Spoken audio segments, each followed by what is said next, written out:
The stagecoach wheels slowed before they stopped, as if even the horses sensed they were bringing a woman to the wrong place. Clara Whitmore stepped down into a thin afternoon light, the kind that softened nothing and forgave no one. Dust clung to the hem of her traveling dress. In her gloved hand she held a single folded letter, its creases worn smooth from nights of rereading. She lifted her eyes, expecting a house, a fence, a sign of promise. Instead she saw smoke.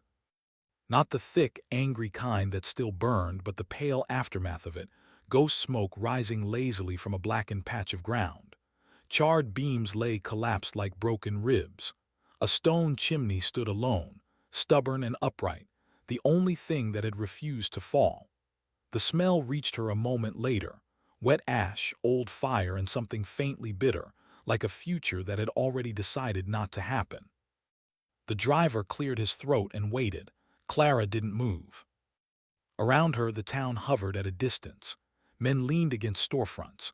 A woman paused with a basket halfway up her arm. Boots scuffed the dirt, then went still. No one came forward. No one spoke her name, though it was written clearly on the crate beside her trunk. A few eyes softened with pity, but most carried something colder, relief that it wasn't their loss, and a quiet suspicion that trouble had a way of arriving disguised as women alone. That was meant to be Whitmore land, someone muttered, not quite under their breath. Burned last winter, another replied.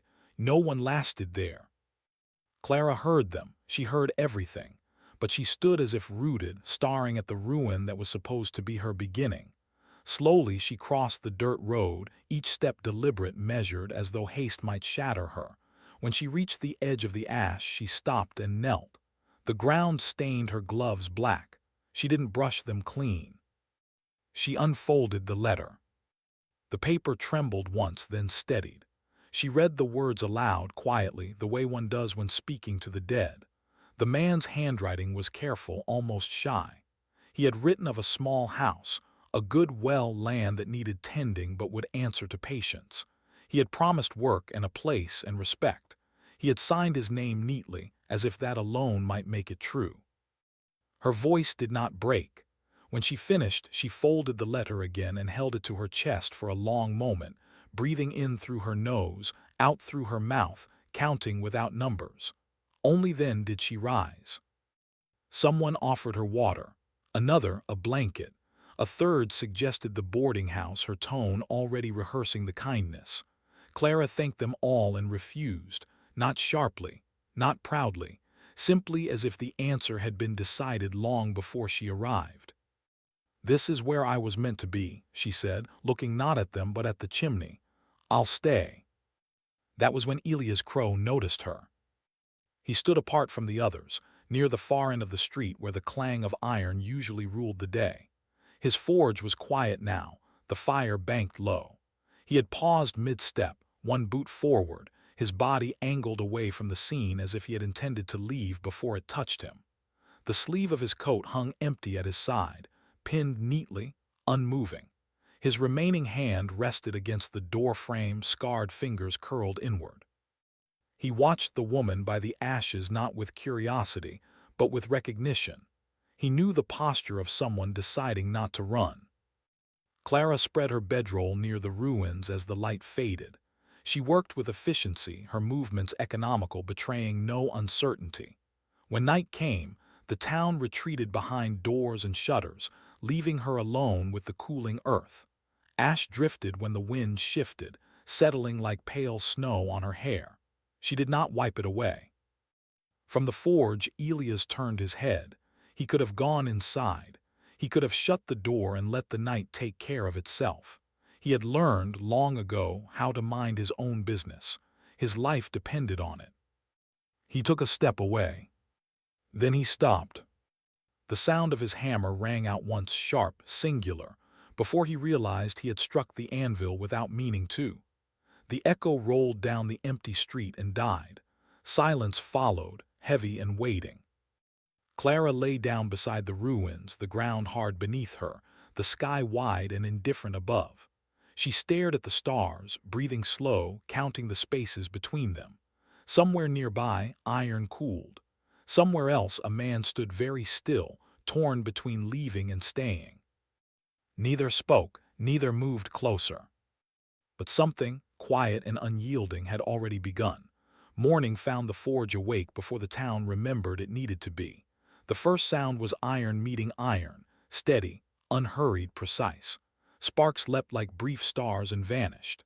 Elias Crow stood square to the anvil, feet planted as if the ground itself had made a promise to hold him.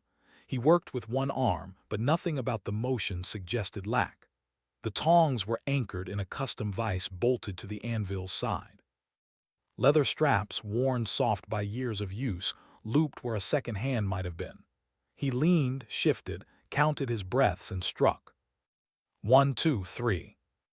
The hammer rose and fell with a rhythm that belonged to him alone. Each blow carried intention. Sweat traced a line down his temple, caught in the dust on his skin. He paused only to turn the metal, trapping it with his body, his shoulder braced, his weight doing the work others relied on muscle for. When the iron glowed just right, he quenched it with a hiss that sounded like relief. Clara watched from the edge of the street, careful not to intrude. She had learned the value of quiet observation. Townsfolk drifted in and out, offering broken tools and dull blades.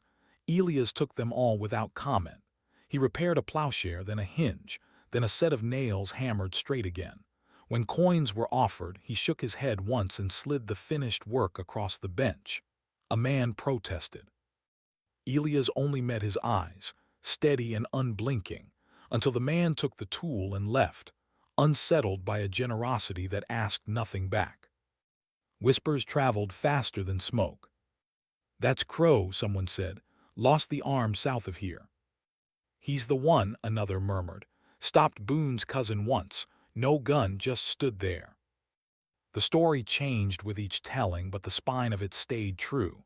There had been a night when a man meant to kill another, and Elias had stepped into the space between them. No shot fired, no blood spilled, just a stillness that made violence feel foolish. People remembered that.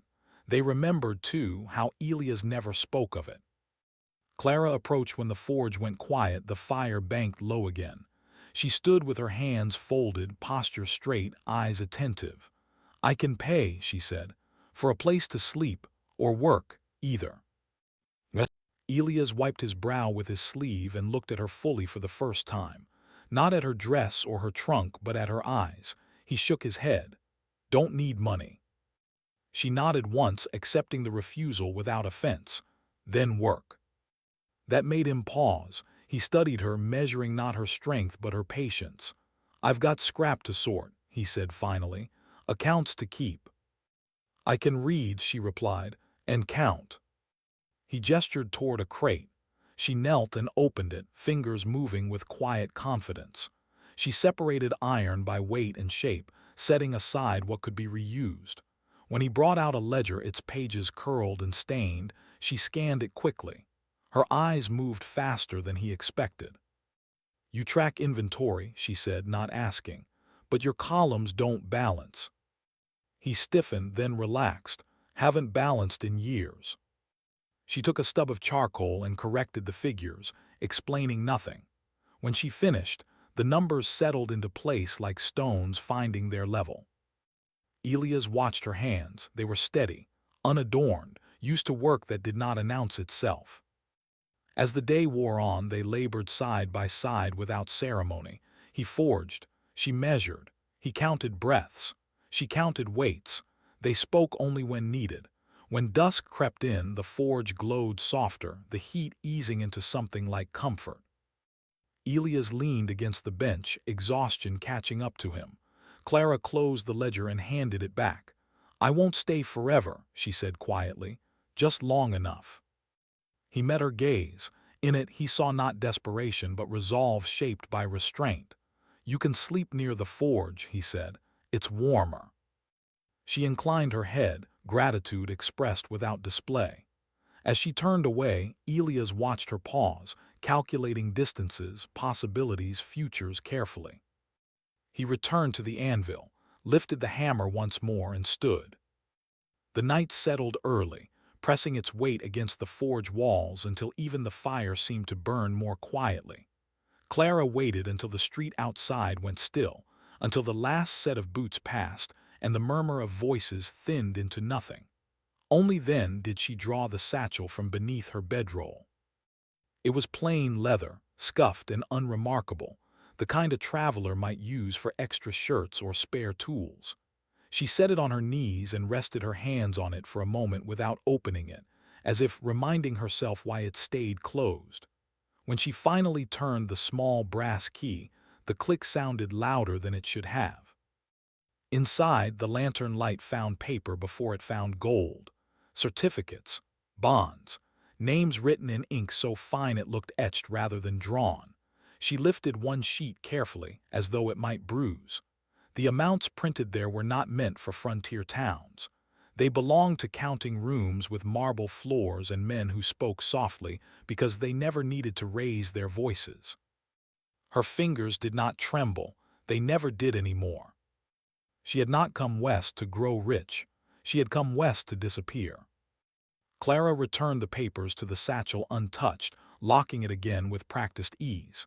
She slid it back into the shadows and exhaled slowly, counting the breath the way Elias did at the anvil. Outside, the forge door creaked faintly in the wind. She froze, then listened. Nothing more than wood settling. Morning brought a different kind of attention. The banker's man arrived on a horse too well groomed for the road it traveled. His boots were polished, his coat pressed, his smile thin and practiced.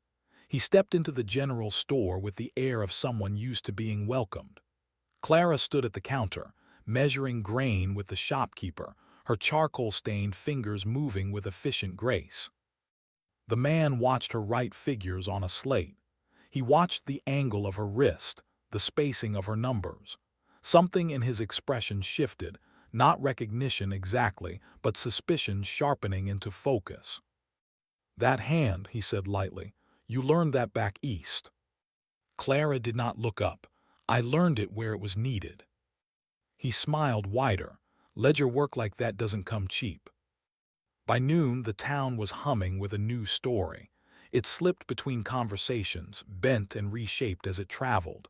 The woman at the forge wasn't just unlucky. She wasn't just stubborn.